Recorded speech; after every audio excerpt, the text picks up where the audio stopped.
আমার জার্নিটা শুরু হয় 2020 সালের ডিসেম্বরের 13 তারিখ থেকে, যখন আমি ইউটিউবে আসল টিপস অ্যান্ড ট্রিক্স এর ভিডিও আপলোড করতাম, কিন্তু তখন কোনো ভিউজ আসতো না। টিপস অ্যান্ড ট্রিক্স দিতে দিতে হঠাৎ একদিন আমার সাথে ঘটে যায় উল্টো একটা ঘটনা। ঠিক এই ঘটনার পরেই ভিডিওর লাস্টে আমি একটা ফানি মিউজিক লাগাই পাবলিশ করে দেই। তখনই ইউটিউবে আমার ভিডিওটা হয়ে যায় ভাইরাল। তারপরেই রাতারাতি হুড় করে সাবস্ক্রাইবার বাড়তে থাকে। দেখতে দেখতে কয়েকদিনের ভিতরে আমার চ্যানেলে 1 লক্ষ সাবস্ক্রাইবার কমপ্লিট হয়ে যায়। আমার ভালো থাকা অন্য কারো হয়তো ভালো না লাগার কারণ হয়ে দাঁড়ায়, যার কারণে কিছু লোক মিলে প্ল্যান প্রোগ্রাম করে আমাকে ফেক স্ট্রাইক দিয়ে আমার চ্যানেলকে নষ্ট করে দেয়। ইউটিউবের কাছে অনেক রিকোয়েস্ট করার পরেও আমি আমার চ্যানেলটা ফেরত পাই না। ঠিক তার 28 দিন পরে আমি নতুন ইউটিউব চ্যানেল ওপেন করি এবং পুরো গেমিং কমিউনিটিতে একটা রেকর্ডের সৃষ্টি করি। মাত্র 24 ঘন্টায় 2,12,000 সাবস্ক্রাইবার হয়ে যায় আমার। এটার জন্য আমি অবশ্যই আপনাদের কাছে কৃতজ্ঞ। দেখতে দেখতেই 5 লক্ষ সাবস্ক্রাইবার, তারপর 1 মিলিয়ন, তারপর 2 মিলিয়ন, এখন প্রায় 3 মিলিয়নের সন্নিকটে। এই জার্নির শুরু থেকে এই পর্যন্ত অনেকের সাথেই বন্ধুসুলভ সম্পর্ক তৈরি হয়েছে। অনেক এমন ব্যক্তিকে পাইছি যাকে আমার নিজের ভাইয়ের মতো মনে হয়েছে, কিন্তু কারোর সঙ্গে আজ পর্যন্ত আমি কোনো মনোমালিন্য করার চেষ্টা করিও নাই। দীর্ঘ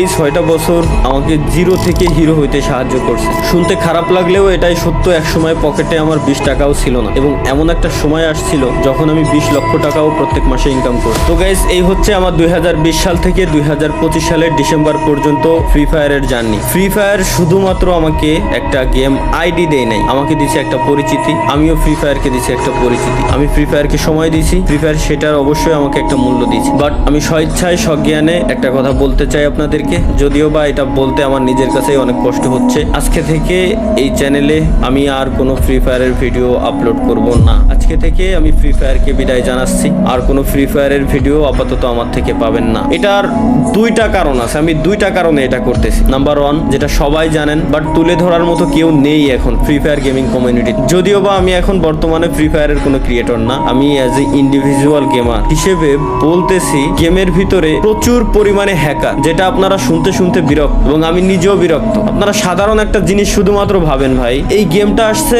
1 বছর 2 বছর না, বা 3 বছর 4 বছরও না, 8-9 বছরের বেশি হয়ে গেছে এই গেমটা চলে আসছে। এখনো পর্যন্ত এই হ্যাকারদের উপরে কোনো স্টেপই নিতে পারলাম। আমি যদি একই সাথে কম্পিট করি পাবজি ফ্রি ফায়ার দুইটাই অলওয়েজ কম্পিটিশনে থাকে, কে কার আগে যাবে সবসময়। পাবজিতে এই হ্যাকার নিয়ে অনেক আগে থেকে তারা স্টেপ নিয়ে নিছে। ইভেন পিসি প্লেয়ার যারা আছে পাবজি, পিসিতেও তারা হ্যাক ইউজ করতে পারে না। বাট ফ্রি ফায়ারে কেন এই স্টেপটা নেওয়া হয় না? এই হ্যাকের কোডগুলো সেল করে কারা, এটা বলতে পারবেন আমাকে? যাই হোক ভাই, এগুলো দেখতে দেখতে বলতে বিরক্ত। এর ভিতরে দোষ আসলে এই হ্যাকারটা প্রমোট করছি আমরাই দিন শেষে, সত্যি যেটা বলতে হবে ভাই। কেন? কারণ আমার ম্যাচে কোনো হ্যাকার করলে আমি উল্টাপাল্টা রিয়াকশন দিয়ে ভিডিও ছাড়তাম যে জাদুকর আসছে, এ আসছে, ও আসছে। দিন শেষে ওইসব হ্যাকাররাই প্রমোট পাইতো। এখন তো ওপেনে ইউটিউবে বিভিন্ন হ্যাকাররা আসলে হ্যাক নিয়ে গেম টেম খেলে, লাইভ স্ট্রিম করে, তাদের চ্যানেলে লাখ সাবস্ক্রাইবার বানায় নিস। তো আসলে এগুলোর উপরে স্টেপ নেওয়া হয় না। এটা আমি গেরিনার অফিসিয়াল মডারেটরের সাথেও আমি এই ব্যাপারে কথাবার্তা বলছিলাম, এবং তাদেরকে আমি পার্সোনালি ওইসব হ্যাকারের চ্যানেলের লিঙ্ক পর্যন্ত দিয়ে আসছি, পেজের লিঙ্ক পর্যন্ত দিয়ে আসছি। যখন আমি ছিলাম পার্টনারশিপে, তখন তাদের উপরে তারা স্টেপ নিয়েছে, কয়েকজনের উপরে স্টেপ নেওয়া হয় নাই। মাঝে মাঝে গেরিনা অফিসিয়াল পেজ থেকে পোস্ট করে যে আজকে 6 লাখ হ্যাকারের আইডি ব্যান হয়েছে,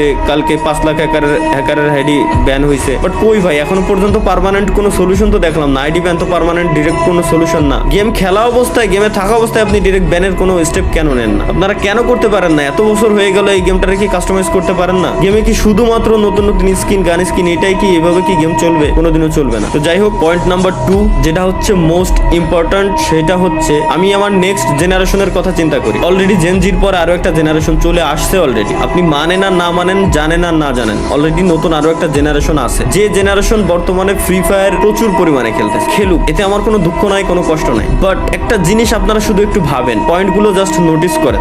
এই নতুন জেনারেশন গেমের ভিতরে আসতেছে, ই স্পোর্টস তারা খেলবে, একজন ই স্পোর্টস এর প্লেয়ার হবে, তারা দেশের নাম উজ্জ্বল করার জন্য বাইরের কান্ট্রিতে তারা যাবে। এই আশা নিয়ে তারা যখন গেমের ভিতরে ঢুকতেছে, গেরিনা তো এইভাবেই গেমটাকে বর্তমানে প্রমোট করতেছে, তাই না? যে ই স্পোর্টস এর দিক দিয়ে। তো এই আশা নিয়ে একজন প্লেয়ার যখন গেমের ভিতরে আসবে, নতুন একজন প্লেয়ার গেম খেলা শুরু করবে, তখন তার পাশাপাশি তার যে অপোনেন্ট থাকবে, যে এনিমিগুলা থাকবে, এনিমিগুলা গেমের ভিতরে গান স্কিন পারচেজ করছে, গান স্কিনের এক্সট্রা অ্যাবিলিটি আছে, গাড়ির এক্সট্রা অ্যাবিলিটি আছে, প্রত্যেকটা জিনিসের এক্সট্রা অ্যাবিলিটি আছে। ওই অ্যাবিলিটি ইউজ করে যখন ওই প্লেয়ারটাকে মারবে, তখন ওই প্লেয়ারের মাথায়ও সেম জিনিসটা কাজ করবে, কারণ তারা ছোট, যারা নতুন জেনারেশন আসছে তারা ছোট। তাদের মাথায় একটা থটই আসবে যে তাইলে আমিও গান স্কিন কিনবো, নাহলে আমি তো ওরে মারতে পারতেছি না। এতে করে জোর করে তাকে গান স্কিন কেনানো হচ্ছে, জোর করে তাকে টপ আপ করানো হচ্ছে। সে স্বেচ্ছায় করতেছে না, জোর করে তাকে করানো হচ্ছে। এটা আপনাকে মানতেই হবে, 100% আমি বলবো আপনাকে মানতেই হবে যে এমনটা হচ্ছে, দিনকে দিন হইতেই আছে। পে টু উইন গেম হয়ে যাচ্ছে টোটাল। টোটালি। তো এই ব্যাপারে আপনি যদি এখনই পদক্ষেপ না নেন, আপনি যদি এখনই স্টেপ না নেন,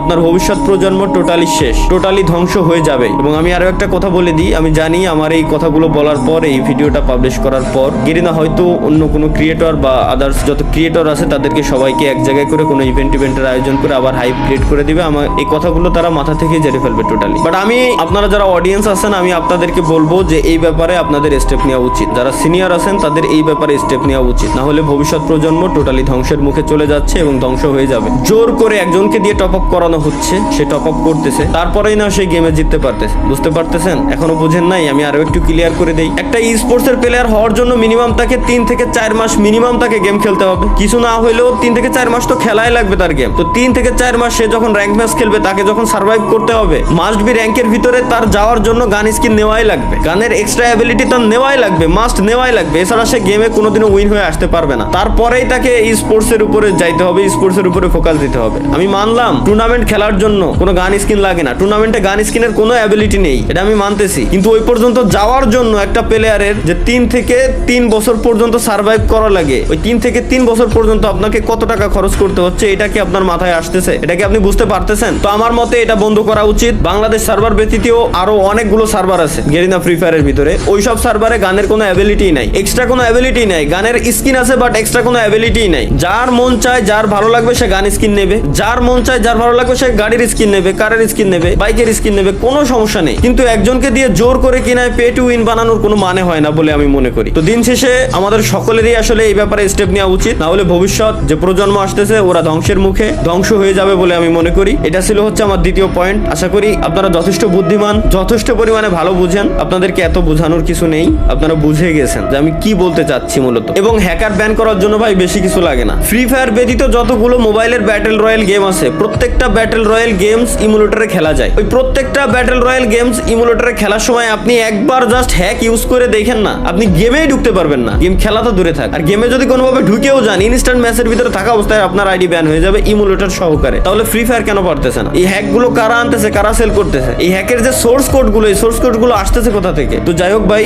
যদি কোনোদিনও এগুলো ঠিক হয় তাহলে আমি হয়তো ব্যাক করতেও পারি। তাছাড়া আমি আর ফ্রি ফায়ারে থাকতেছি না, এটাই হচ্ছে আমার অফিসিয়াল স্টেটমেন্ট। আজ থেকে ফ্রি ফায়ারে কোনো ভিডিও আমার এই চ্যানেলে আপনারা দেখতে পারবেন না। এবং হ্যাঁ, কন্টিনিউয়াসলি হয়তো লাইভ স্ট্রিমে আসবো প্রত্যেক শুক্রবারে, যেভাবে আসতাম আপনাদের সাথে আড্ডা দিতাম, মজা করতাম, ওটা চলবেই। আমি আমার ভাই ভিডিওর জন্য, এই gaming with Talha is back চ্যানেলের ভিডিওর জন্য, আপনাদেরকে বিনোদন দেওয়ার জন্য যতটুকু মন চাই ততটুকু নিচে আমি নামতে রাজি আছি। এর মানে এই না যে আমি বলদ, যতটুকু জানতাম যতটুকু বললাম। আমি চাই প্রত্যেকেই আপনারা এই ব্যাপারে স্টেপ নেন, যদি বাঁচাইতে চান গেমটাকে, যদি বাঁচাইতে চান ভবিষ্যৎ প্রজন্মটাকে। আর যদি বাঁচাইতে না চান 48 ঘন্টা পর ভুলে যায় আমার কথা, কোনো সমস্যা নেই। ধন্যবাদ সকলকে, আল্লাহ হাফেজ, বিদায় ফ্রি ফায়ার। আরে আমার আসমানেতে ফেলাই দিয়েছে ভাই ও আসমানে ঘুরে ঘুরে মারছে ভাই। আরে ওর আকাশে ভাই ও করলো কি? আবে আল্লাহ আস্তাগফিরুল্লাহ লা ইলাহা ইল্লাল্লাহ। देख के अरे ये कहाँ से आ गया? ये देखो पहले CS रैंक नहीं तो फिर बताओ, अब बैन ही नहीं हो रहा है, इसको रिपोर्ट भी किया। আস্তাগফিরুল্লাহ আস্তাগফিরুল্লাহ। लास्ट में क्या लाइव यार